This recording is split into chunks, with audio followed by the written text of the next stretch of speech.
Amada familia en el Señor, este es el momento de nuestro servicio en que Dios se encuentra con nosotros para hablarnos desde su palabra y debemos escuchar atentamente a nuestro Señor. La meditación de esta tarde proviene de Génesis capítulo 1, versículos 26 y 27. Génesis 1, 26 y 27.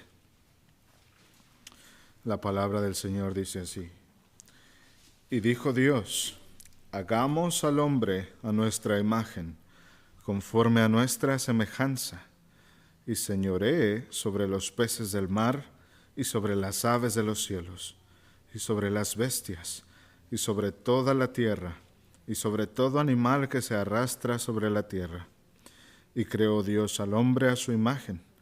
A imagen de Dios lo creó, varón y hembra los creó. Amén. Es bien sabido por todos nosotros que durante siglos los seres humanos se han planteado la cuestión de el origen de todas las cosas. Los hombres han emprendido una búsqueda interminable por la verdad. Han especulado diferentes teorías tratando de responder esta pregunta. Pero cada vez que creen haber hallado una respuesta, muchas veces los incrédulos y los paganos se cegan más, viviendo en incertidumbre y en rebelión contra Dios. El curso de la historia de quienes buscan la verdad en un lugar diferente a la palabra de Dios no hace sino, de hecho, probar un ciclo interminable de guerra, dolor, horror, desesperación. Y esto se debe principalmente a que el hombre caído, entre otras cosas, es incapaz, no puede definir correctamente los conceptos esenciales de la vida. El hombre caído no puede pensar correctamente acerca de qué es la vida, cuál es su propósito y cuál es su naturaleza. No puede identificar lo que Dios ha dicho acerca de algo. Y eso a menudo lleva a la gente a tener un concepto distorsionado de cualquier cosa. Es verdad que vivimos en días de incertidumbre, en lo que las personas en el mundo están siendo adoctrinadas por ideologías perversas que se difunden por todo el mundo, por todos los medios de comunicación. Y estas, por supuesto, estas ideologías son perversas y además son ataques directos al reino de Dios en la tierra, de parte del enemigo. Y este enemigo desea que la verdad sea ignorada y desconocida por la gente, porque el enemigo se goza en engañar, en sembrar duda y engaño en la gente. Uno de los mayores problemas que enfrenta la humanidad desde siempre ha sido poder entender correctamente cuál es la naturaleza de la propia humanidad, como Dios la creó. El resultado de no poder definir bien qué es el hombre es una variedad de ideas corruptas y deformes acerca de la humanidad. Esto resulta en una crisis de identidad. No sabemos qué somos, no sabemos quiénes somos. Si el hombre no tiene una comprensión adecuada de quién es y cuál es su propósito, entonces todo lo que haga se vuelve algo sin sentido. No falta quienes piensan que el hombre, por ejemplo, está en el trono de todas las cosas. Se coloca al hombre como la medida de todas las cosas. También, bajo una bandera falsa de libertad, la humanidad navega hacia la perdición en caminos pecaminosos y autodestructivos.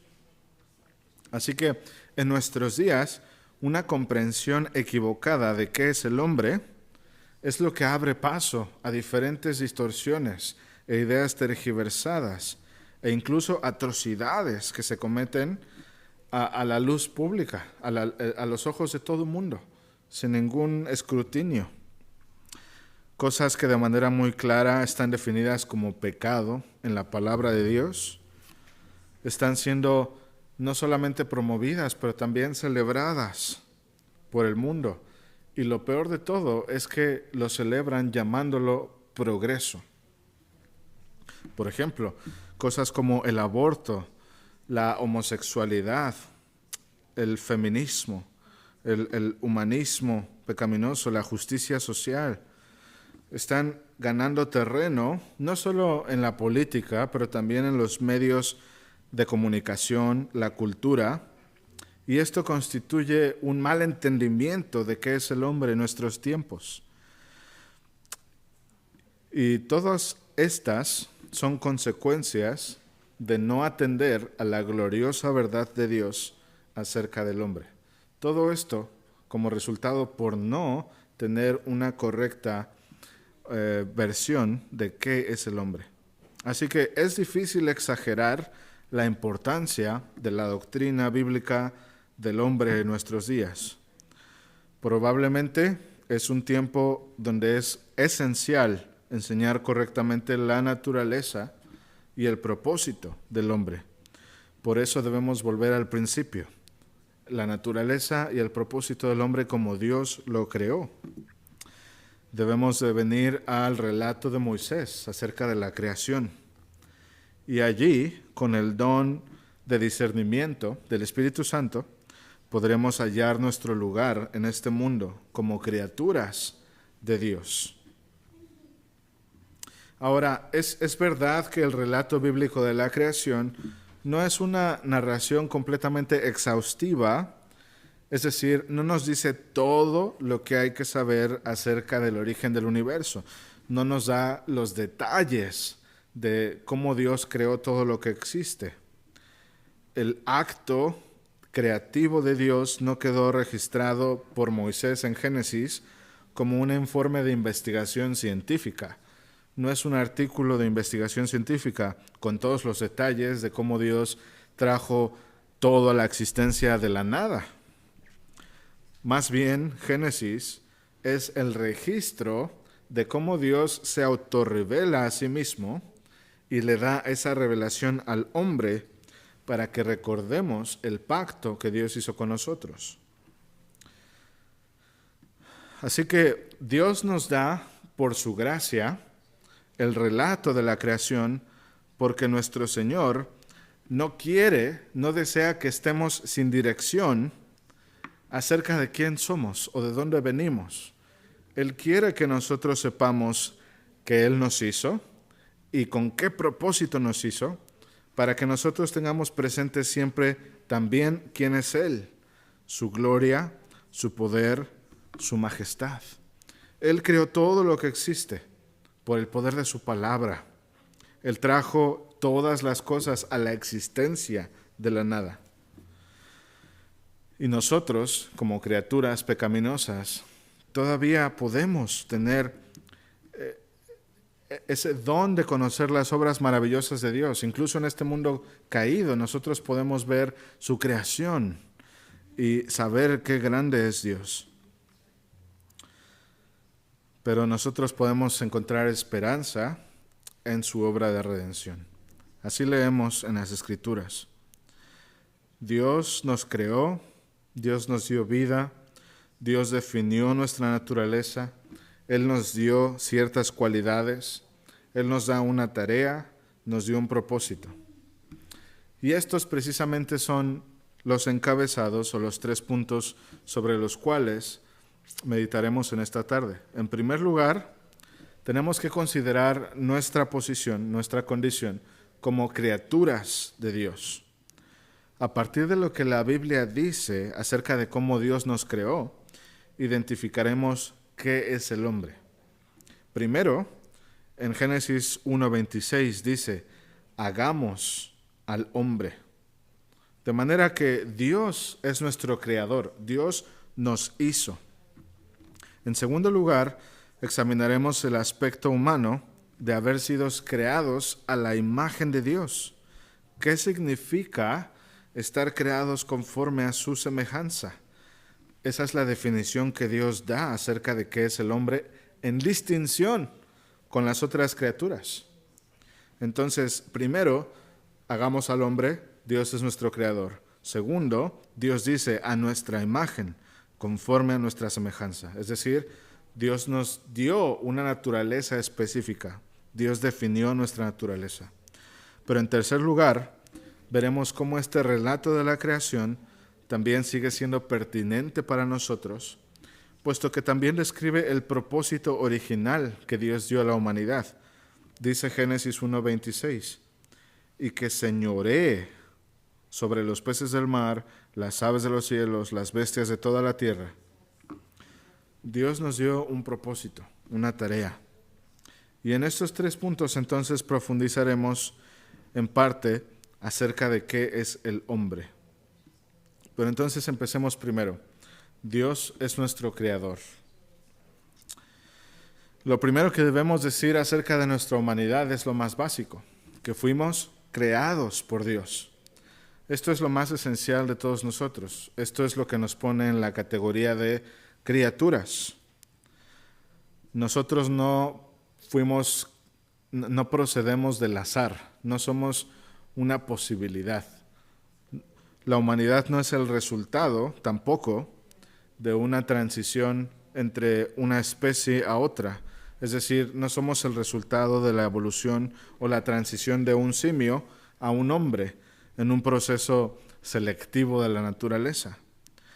Ni tampoco somos el fruto espontáneo de un universo que tiene el origen en sí mismo, como lo hacen creer teorías científicas de nuestros tiempos, ¿no? No somos producto del azar, no somos producto de la espontaneidad, no somos un resultado de un proceso evolutivo.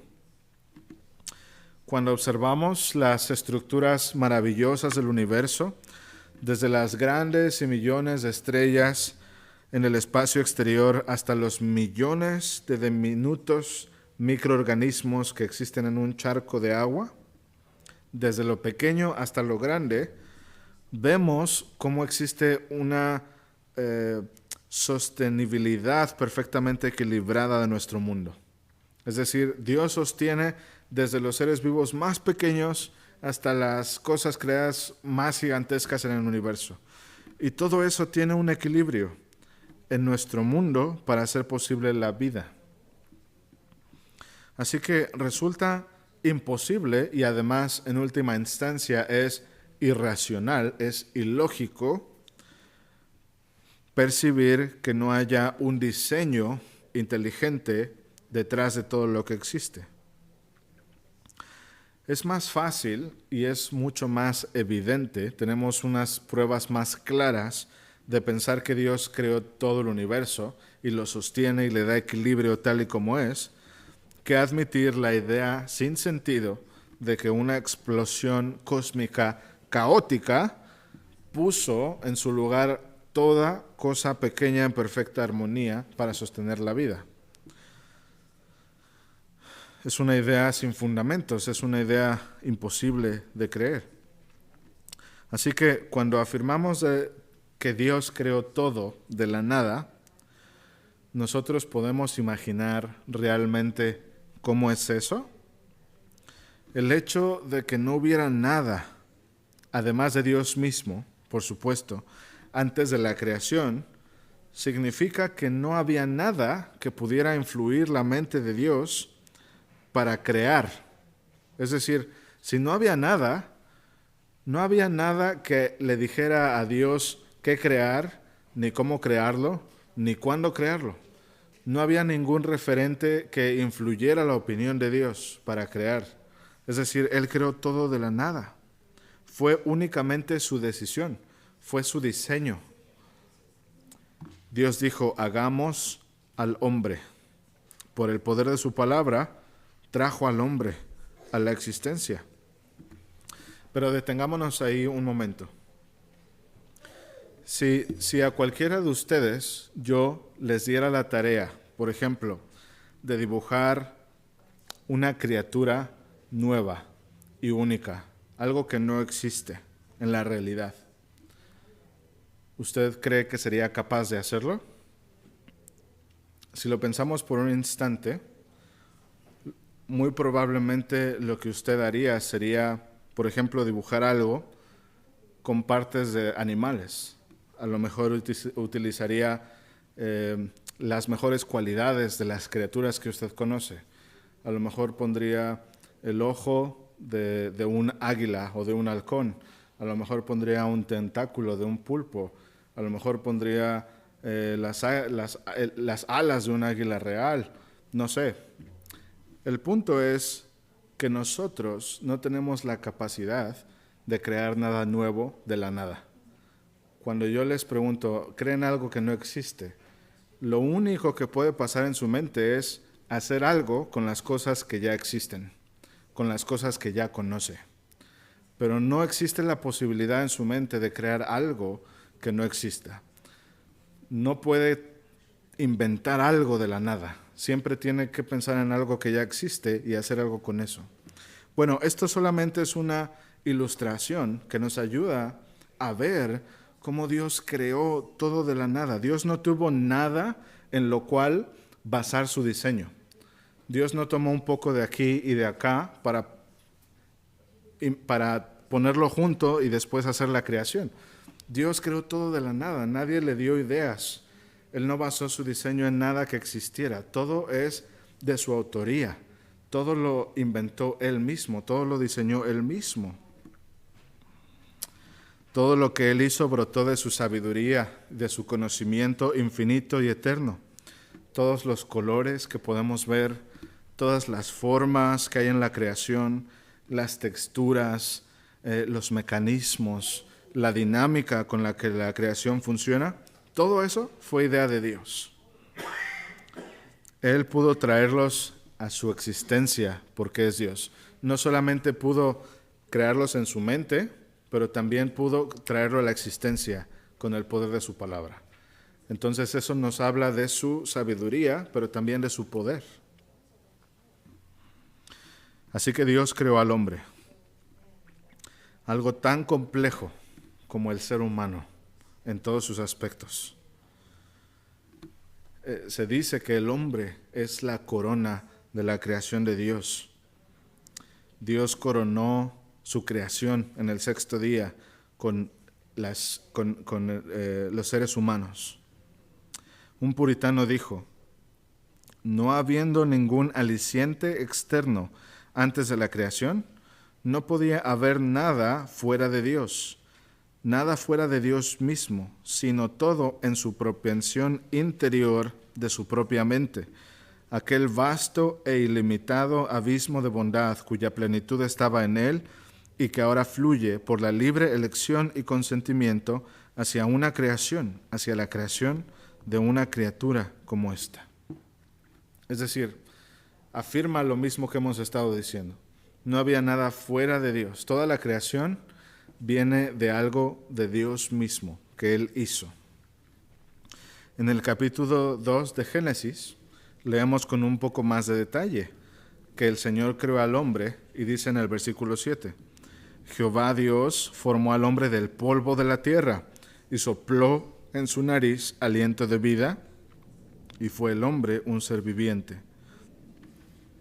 La Biblia emplea constantemente el lenguaje del alfarero y del barro para describir la relación entre Dios y el hombre como creador y criatura. Esto lo vemos, por ejemplo, en Jeremías 18 o en Romanos 9. Porque Dios formó al hombre del polvo de la tierra y lo formó con sus manos. Literalmente vemos a Dios dándole forma al hombre. Y aquí vemos con claridad cuál es la composición del hombre. Tiene dos aspectos, ¿verdad? Dice la Biblia, lo formó con el polvo de la tierra y luego sopló en él aliento de vida. Hay dos aspectos ahí, uno material, es decir, con algo material físico, y el otro que es inmaterial, que es un alma viviente, un aspecto espiritual. Así que lo que nos distingue a los seres humanos de la tierra o del barro es que Dios sopló en nuestro cuerpo el aliento de vida.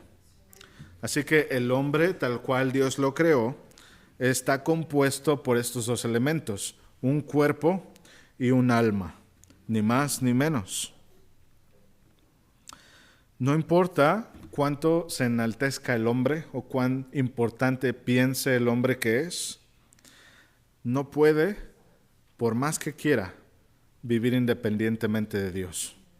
Todo hombre que respira, todo hombre que tiene un alma viviente, solamente vive porque Dios sopla ese aliento de vida en nosotros. Sin el poder de Dios dándonos vida y sosteniendo nuestra vida, déjenme decirles que ninguno de nosotros seríamos más que el polvo de la tierra que pisamos todos los días. No seríamos más que una roca, o que tierra endurecida, o que lodo en la lluvia. Así que debemos a nuestro Creador el mero hecho de poder vivir y de respirar. Pero Dios, analicemos estas dos partes del hombre de manera breve. Dios nos dio un cuerpo y un alma. Y Dios hizo el cuerpo del ser humano como una maquinaria orgánica que resulta completamente fascinante. No sé si ustedes han hecho el ejercicio de detenerse a pensar qué es lo que tiene su cuerpo o cómo funciona. Dios nos dio órganos adecuados para respirar. Dios nos dio órganos adecuados para bombear sangre, para procesar alimentos, para absorber nutrientes, para convertir esos nutrientes en energía y calor, para tener mecanismos de defensa contra organismos externos. También nuestro cuerpo es adaptable a diferentes entornos, puede endurecerse y fortalecerse. También tiene la capacidad de curarse a sí mismo, se regenera, regula la temperatura del cuerpo. También tiene la capacidad de sacar y excretar lo que no es necesario que se mantenga dentro de nuestro cuerpo. Tiene sentido de la vista, podemos ver, podemos oler, podemos escuchar, podemos probar y degustar cosas, podemos sentir con el tacto. Y todo esto Dios nos los da como regalo en un cuerpo, con el propósito de que podamos interactuar con Él, con la creación y con nosotros. Así que tenemos un órgano que es capaz de producir sonidos, ¿verdad? Tenemos una parte de nuestro cuerpo que es capaz de producir sonidos y por eso la comunicación es posible entre nosotros. El simple hecho de que Dios nos haya dado eso hace posible incluso transmitir su palabra en esta predicación o tener conversaciones edificantes entre creyentes. Así que si seguimos, podemos hablar de cómo tenemos manos y podemos realizar labores manuales. Y todo esto podemos tener una lista interminable de cosas de lo que nuestro cuerpo puede hacer. Pero ¿acaso no basta con reflexionar en estas pocas cosas que hemos mencionado para darnos cuenta y para maravillarnos de cómo el Señor fue capaz de concebir todo esto y ponerlo junto en un diseño perfecto?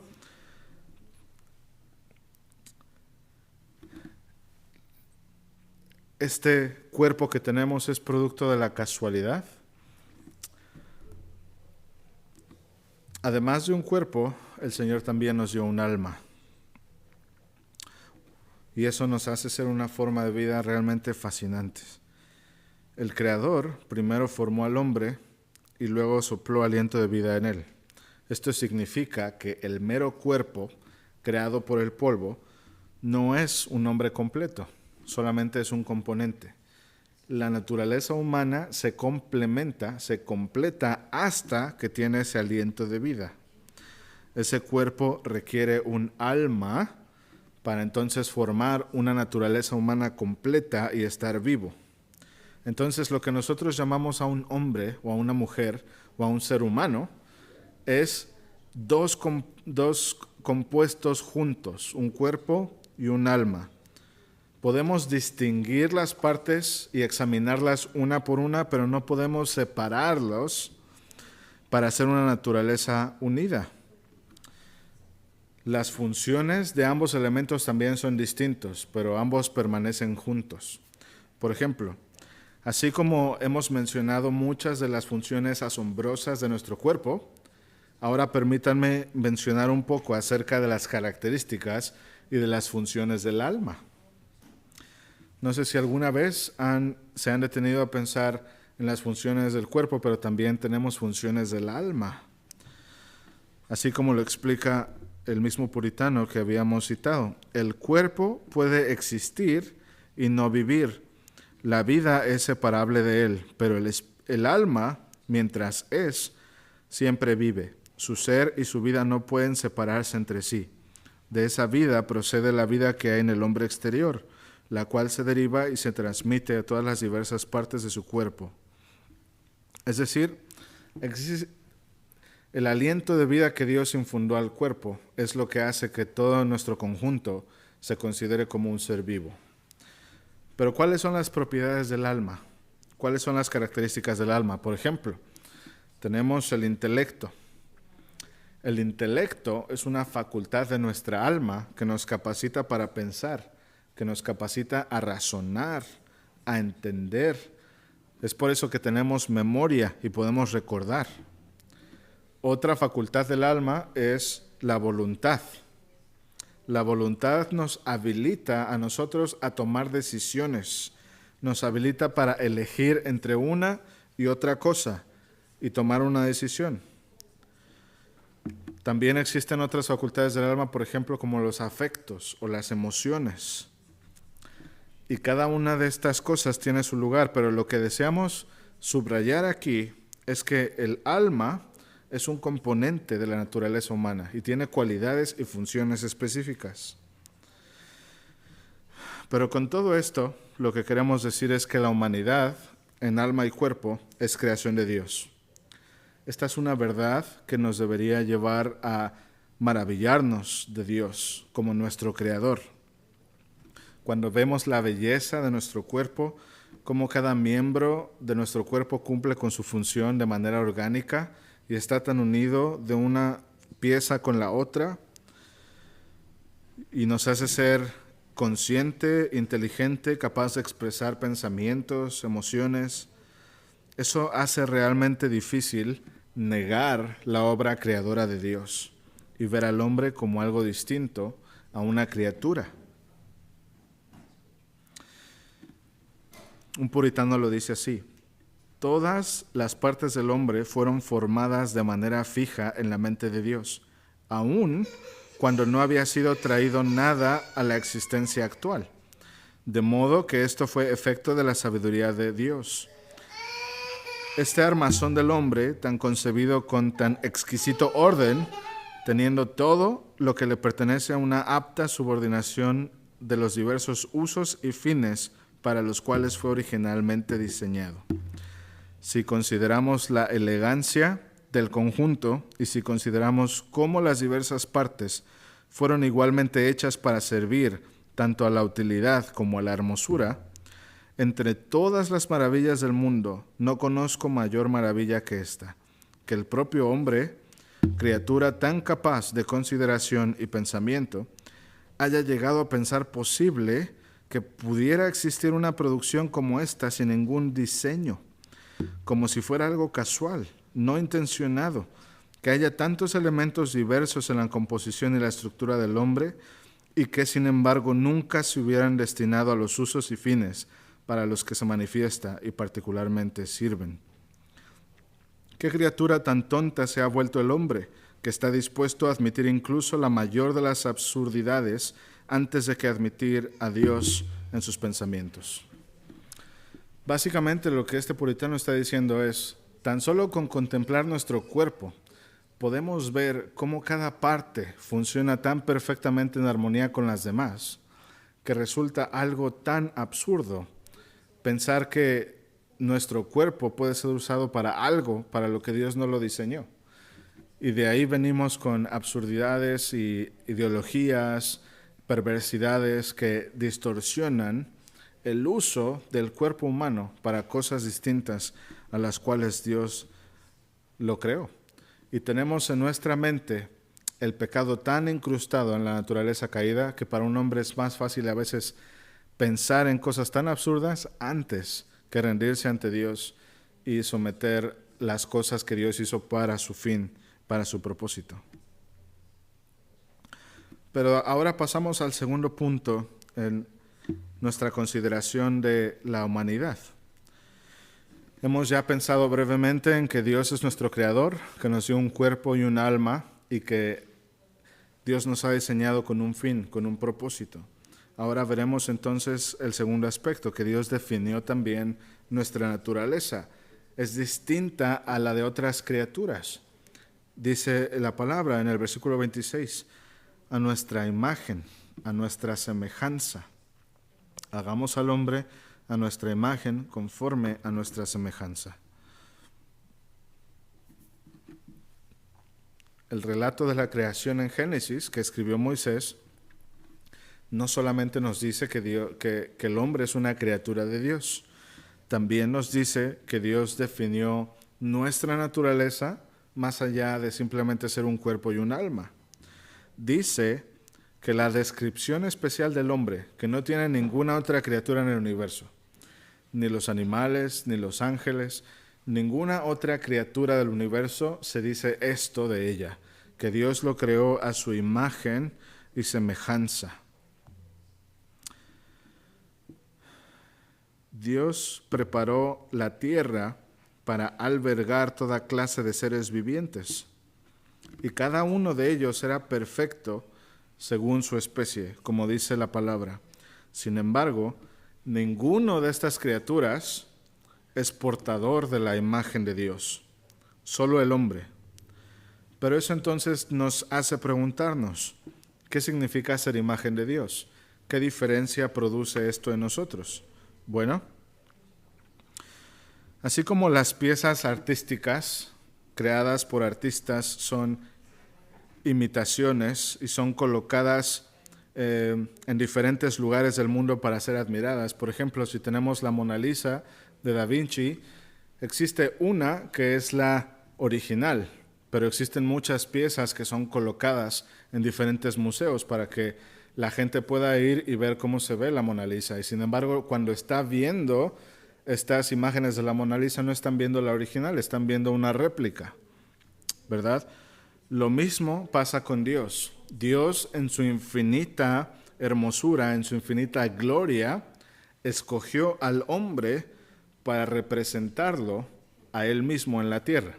Es decir, nosotros somos escogidos por Dios para ser réplicas de él en toda la tierra, de forma que cuando cualquier criatura, cualquier persona vean a otro ser humano, vea en él una representación de Dios en la tierra, para reflejar su gloria, para reflejar a Dios mismo.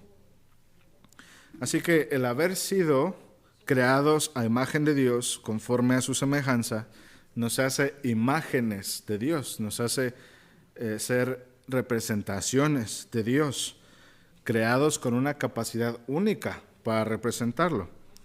Cada vez que somos vistos reproduciendo y reflejando el carácter de los atributos de Dios, Dios es quien es admirado y el que debe ser contemplado y glorificado. Génesis capítulo 1 y versículo 26, como diría un puritano, dice, en las palabras mismas hay dos cosas que se han de considerar distintamente. La obra en sí, la de Dios haciendo al hombre, creando al hombre, y también la norma o el patrón conforme al cual lo hizo, que lo hizo a su propia imagen. Lo hizo la representación diseñada de sí mismo. Es decir, tenemos que distinguir entre el acto creador de Dios, pero también en cómo Dios creó al hombre, a su imagen y semejanza. Esto, hermanos, de ninguna manera significa que nosotros podemos ocupar el lugar de Dios. Tampoco nos hace sus iguales. Dios es único, Él es el original. Dios nos trasciende en majestad, en poder y en gloria. Así que ser hechos a su imagen y semejanza no es que somos iguales a Él, sino que nos parecemos a Él. ¿Y en qué sentido nos parecemos? Bueno, nos parecemos en que somos un ser inteligente y moral, al que Dios dotó de una mente, un corazón, para que también fuésemos inteligentes y morales. Aunque no poseemos los atributos de Dios en el mismo grado que Él, nos fueron dadas ciertas cualidades que lo reflejan, aunque sea en menor medida, las perfecciones de Dios. Así es como lo explica John Bunyan. Dice, una imagen o la semejanza de algo no es la cosa de la cual es figura. Así que Adán es una imagen o es hecho a semejanza de Dios. Si se le considera como un alma racional, entonces es una excelente imagen de la eterna deidad, pues los atributos de la una quedan esbozados por las cualidades y efectos de la otra. Porque así como en la deidad hay poder, conocimiento, amor y justicia, así hay una semejanza de estas cosas en el alma del hombre, especialmente en el hombre antes de haber pecado. Y así como hay en el hombre afectos de piedad, compasión, afecciones, así estas cosas existen en Dios de una manera infinitamente superior. Así que debe decirse, hermanos, que entonces ser imagen de Dios significa reflejar en menor medida a Dios en sus cualidades y en sus atributos, y ser una representación de Dios. Y es por eso que la imagen de Dios está impresa en nosotros.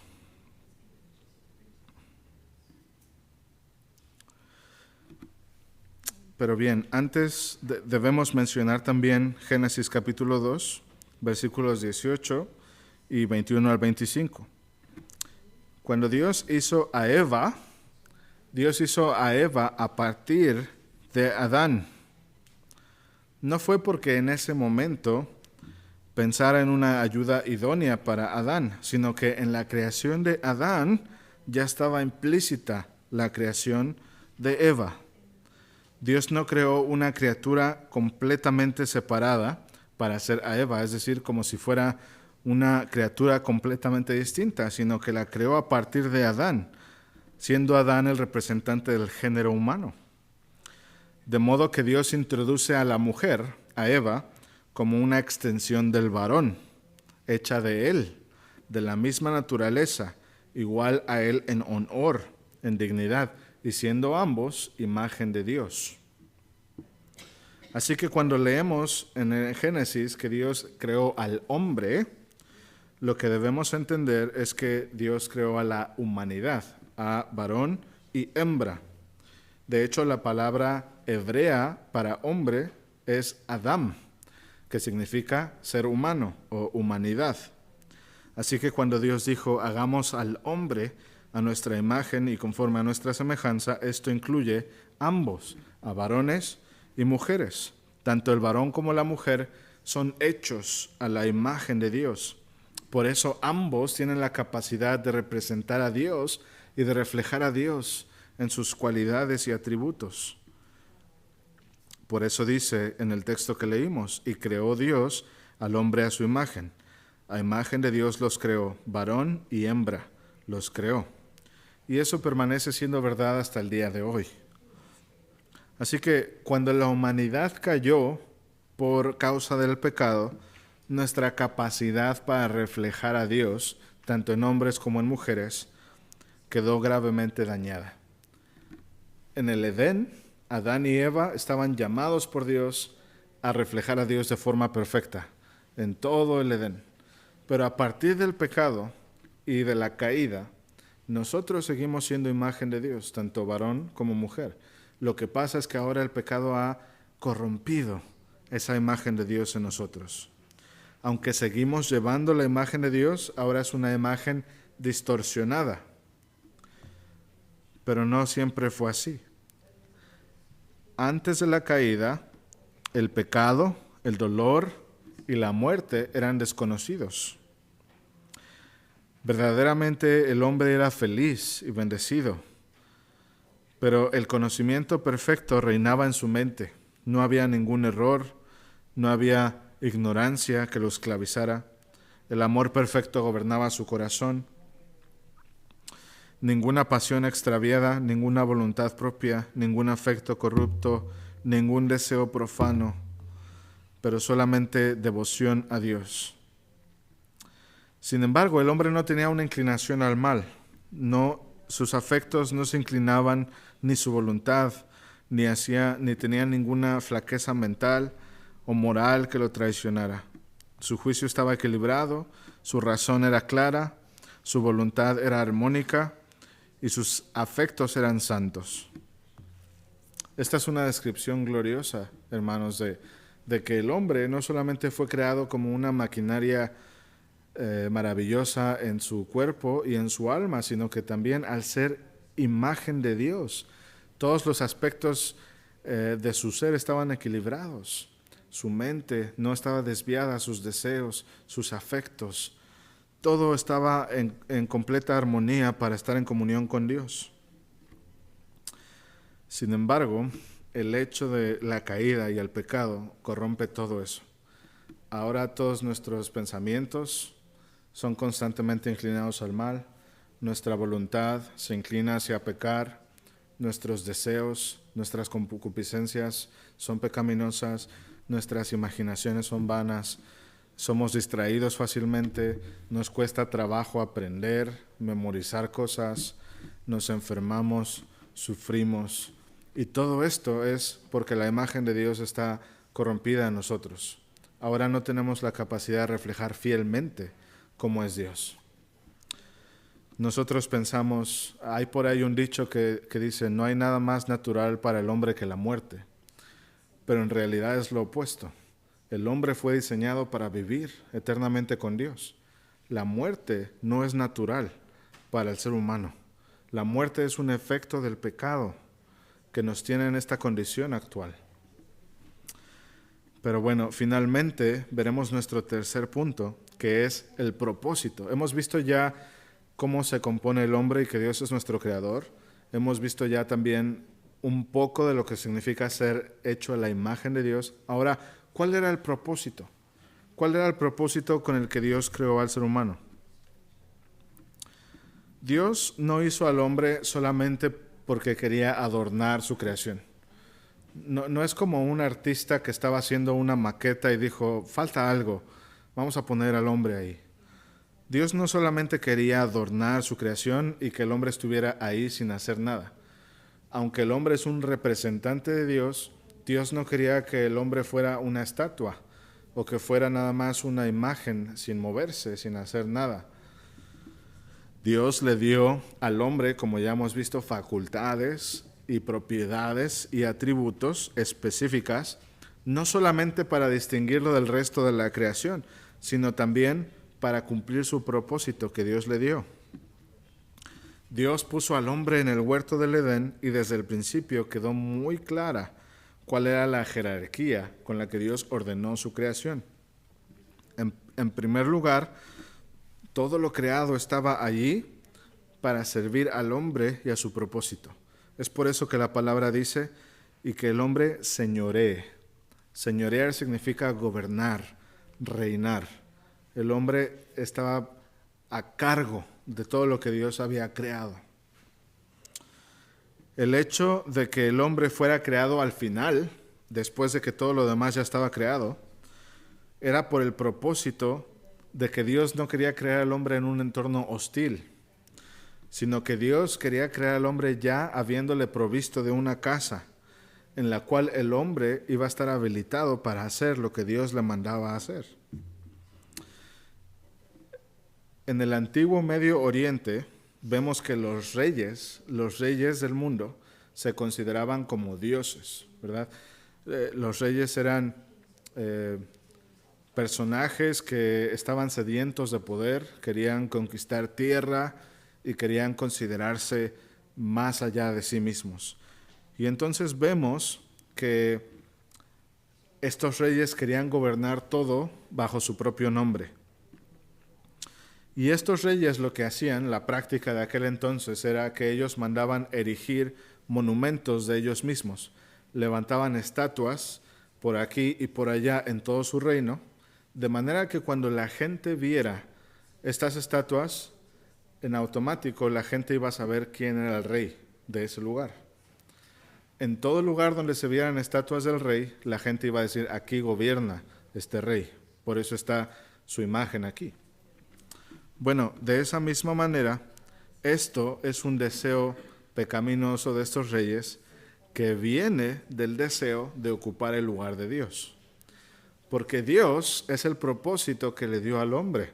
Dios, al ser el sumo rey de toda la creación y de todo el universo, Él desea que sus imágenes, sus imágenes vivientes vayan y lo representen a Él en toda su creación. Por eso Dios le da al hombre a gobernar su creación, porque al hombre gobernar su creación está declarando quién reina ahí. El hombre, al reproducirse, al hacer más grande la humanidad y al gobernar la creación de Dios de forma correcta, lo que el hombre está haciendo es declarando el señorío de nuestro Dios en toda su creación. Así que al principio de la creación había un vasto dominio, pero no había ningún monarca, no había ningún sacerdote. Mas pronto se suplió esta carencia y antes de concluir al sexto día, se alzó tanto el sacerdote como el rey de la creación de Dios. Dios dio a la humanidad el mandato específico de gobernar su creación. El propósito del hombre entonces es gobernar todo lo que Dios hizo en nombre de Dios y para Dios. Esto es lo que dice el texto.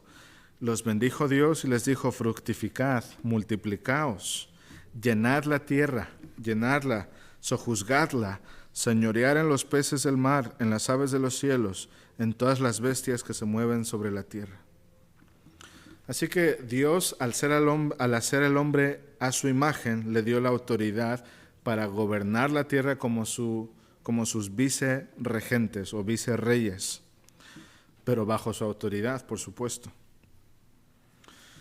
Así que el propósito del hombre era gobernar el mundo como Dios lo haría. Por eso el hombre fue dado de atributos que representan a Dios, porque su objetivo era llevar el reinado del Señor en toda su creación, para que cada imagen de Dios, al ser vista, entonces Dios fuera adorado en todas partes, en todo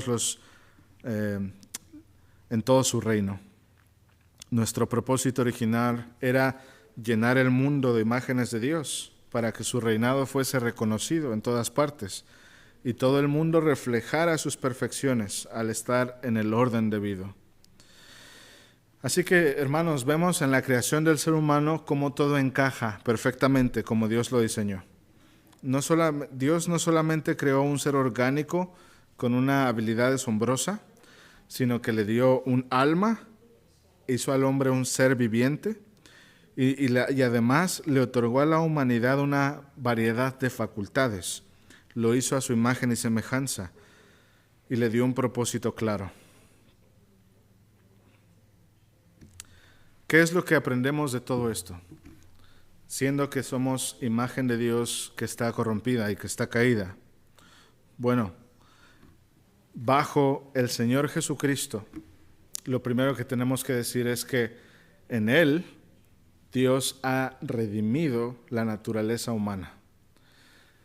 Nosotros en Adán tenemos el diseño original, pero no tenemos el mejor diseño. En Adán lo que tenemos es un diseño corrompible, falible, y lo podemos ver en el mero hecho de que la humanidad en Adán cayó. Pero como lo vimos hoy en la mañana, tenemos el segundo Adán, que tomó la naturaleza humana.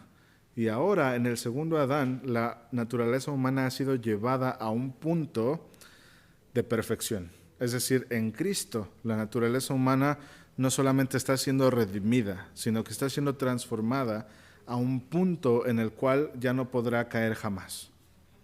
En Cristo, la humanidad está siendo redimida. Y los cristianos somos la primera prueba de ello. Los cristianos son aquellos hombres y mujeres que han sido comprados por Cristo, que están siendo transformados por su Espíritu Santo para empezar a ser lo que debieron haber sido de una mucho mejor manera y lo que serán por la eternidad. Es decir, el cristiano son las primeras pruebas de la redención del hombre en todo, en su diseño, en su propósito. El cristiano debe entender cuál es su misión entonces en el mundo. Es por eso que la iglesia tiene las llaves del reino, porque la iglesia va presentando el reino de Dios en la tierra. La iglesia declara el evangelio, la iglesia declara quién es rey.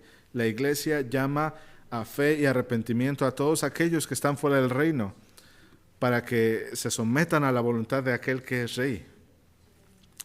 Así que debemos vivir en obediencia bajo nuestro Creador. Cuando reconocemos a Dios como nuestro Creador, sabemos que le pertenecemos. Y entonces, si le pertenecemos a Dios, quiere decir que debemos cuidar nuestro cuerpo y nuestra alma como algo que no es nuestro, sino como algo que es de Dios. Somos criaturas de Dios. Él es literalmente nuestro dueño. Nosotros, hermanos, daremos cuenta de lo que somos y de lo que hacemos. Le debemos obediencia a Dios no solamente porque nos creó, sino porque Él tiene autoridad y derecho divino sobre todo el universo. Y esto implica cuidar la creación, incluyéndonos a nosotros mismos. Debemos cuidar nuestro cuerpo y nuestra alma. Dice la palabra: si pues coméis o bebéis o hacéis otra cosa, hacedlo todo para la gloria de Dios. Otra cosa es, debemos anhelar la vida eterna con nuestro Señor, donde ya no va a haber pecado, ni muerte, ni enfermedad, sufrimiento, ni vejez, ni llanto.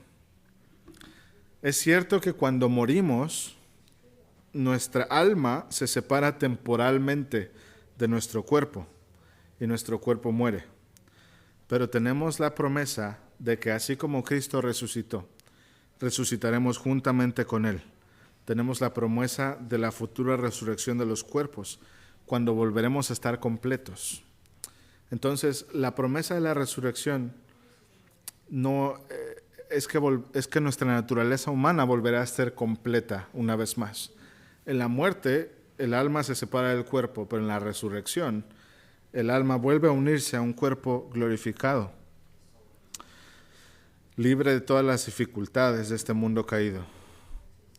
Así que debemos anhelar esa esperanza futura, esa realidad gloriosa de la humanidad siendo perfeccionada por Cristo. Otra cosa es que debemos representar a Dios en un mundo caído. La caída no destruyó por completo nuestra humanidad. Todavía llevamos la marca de nuestro Creador. Y aunque es cierto que el pecado distorsionó la imagen de Dios en nosotros y que ha degradado todas nuestras facultades, la verdad es que seguimos siendo imágenes de Dios. Y como cristianos, siendo restaurados en Cristo, debemos procurar representar fielmente al Señor para que su reino sea reconocido donde quiera que esté la iglesia o donde quiera que haya cristianos. Otra cosa es que debemos trabajar en nuestro proceso de santificación. El proceso de santificación, hermanos, no es otra cosa más que Dios restaurando su imagen en nosotros. La palabra dice que estamos siendo renovados y conformados a la imagen de Cristo, a la estatura del varón perfecto. Y Hebreos dice que Cristo es la verdadera imagen de Dios, revelada a nosotros. Así que entre más nos parezcamos a Cristo, más está siendo restaurada la imagen de Dios en nosotros. Y eso pasa por medio del proceso de santificación. Eso quiere decir que tenemos la promesa de que la restauración de esta imagen de Dios va a ser completa en la glorificación. La restauración de la imagen de Dios en nosotros va a ser incluso mejor de la que teníamos originalmente, porque no está siendo esa imagen restaurada a la imagen de Dios que había en Adán, sino a la imagen de Dios en el estado glorioso de Cristo. De manera que la humanidad jamás podrá caer jamás. Otra cosa que debemos hacer, otra aplicación, es que debemos someternos a Cristo como el Rey de toda la creación y debemos vivir como ciudadanos de su reino. Seguimos teniendo la tarea de ser representantes del Rey. La Iglesia gobierna en nombre de Cristo en el mundo espiritual de su reino. Él es victorioso. Cristo ya venció a la muerte, resucitó como un Rey victorioso y también reina en todo el universo. Dice la palabra que el Señor está sentado a la diestra de Dios Padre Todopoderoso. Ahora bien, todos los peces del mar, las bestias de la tierra, las aves del aire, todo el animal que se arrastra, todas las criaturas, ya sean hombres o todo lo que sea, en el cielo o en la tierra, debajo de la tierra, asimismo todos los tronos, autoridades, potestades, ya estén en el cielo, en la tierra o en el infierno. Cristo ha sido puesto por cabeza sobre todo. Tiene un nombre por encima de todo nombre, no solo en este mundo, sino también en el venidero, tal cual lo dice Efesios. Y finalmente, debemos ser fructíferos y sojuzgar la tierra para la gloria de Cristo. Debemos continuar, hermanos, la tarea de llenar la tierra de imágenes de Dios. Eso significa tener hijos y formarlos en los caminos de Dios. Orar para que el Espíritu Santo lleve a nuestros hijos en los caminos de Dios, que sean santificados a la imagen de Cristo, que nuestros hijos sean fieles representaciones de Dios. Y como padres, eso es nuestra responsabilidad en el hogar. Y como adultos, será la responsabilidad de cada quien delante del Señor. Pero eso significa, hermanos, que debemos predicar el Evangelio en nuestras casas y en todo lugar, haciendo que toda rodilla se doble ante el Rey. Y debemos forjar una cultura del reino de Dios, ser fructíferos. Los cristianos no deben adoptar la cultura del mundo y ponerla dentro de la iglesia, sino que los cristianos deben fomentar cultura del reino de Dios y llevarla al mundo. Eso es un cumplimiento fiel de nuestro propósito como imágenes de Dios. Su nombre será reverenciado de un cabo al otro de la tierra, y los reinos de la tierra llegarán al fin a ser los reinos del Señor y de su Cristo. Así que, hermanos, la creación, la humanidad es creación de Dios. Es hecha de cuerpo y alma, imagen y semejanza de Dios. Está en espera de la restauración final de la imagen de Dios en Cristo y debe todavía sojuzgar la tierra y llenarla del gobierno de Cristo. Esa es, hermanos, la palabra de Dios para esta tarde. Amén. Oremos. Señor, cuán gloriosas son tus obras. Estamos agradecidos por ver lo magnífica que es tu creación. Y Señor, no podemos más que admirar tu grandeza en todo ello. Vemos, Señor, cómo has creado todas las cosas, incluyendo nuestra propia naturaleza. Y Señor, nos maravillamos, nos sometemos, Señor, en alabanza y adoración, pues admiramos tu sabiduría, tu conocimiento eterno. Solamente tú, Señor, pudiste diseñar cosas de la nada y traerlas a la realidad por tu poder. Pero, Señor, también nos arrepentimos de nuestros pecados. Nos dolemos, Señor, por tergiversar tu imagen, por no ser fieles representaciones tuyas en la tierra. Pero, Señor, confiamos en la obra redentora de Cristo. Confiamos en que en Él podemos ser restaurados, ciertamente para reflejar tu grandeza, Señor, tus atributos. Y, Señor, te rogamos que nos hagas humildes, que nos hagas, Señor, despojarnos de nosotros mismos para que podamos ser llenados de Cristo. Y de esa manera poder llevar, Señor, su reino, la manifestación de su reino, donde quiera que está tu iglesia. Señor, ayúdanos a fundamentar nuestra doctrina del hombre, nuestro entendimiento de quiénes son los hombres y las mujeres de este mundo en tu palabra. Ayúdanos, Señor, a quitar todas aquellas ideologías y perversiones que no cumplen con tu diseño ni con tu propósito. Y ayúdanos, Señor, a ser fieles representaciones tuyas. Graba en nuestro corazón las verdades de tu palabra y ayúdanos, Señor. Pues todo esto te lo rogamos en nombre de Jesús. Amén.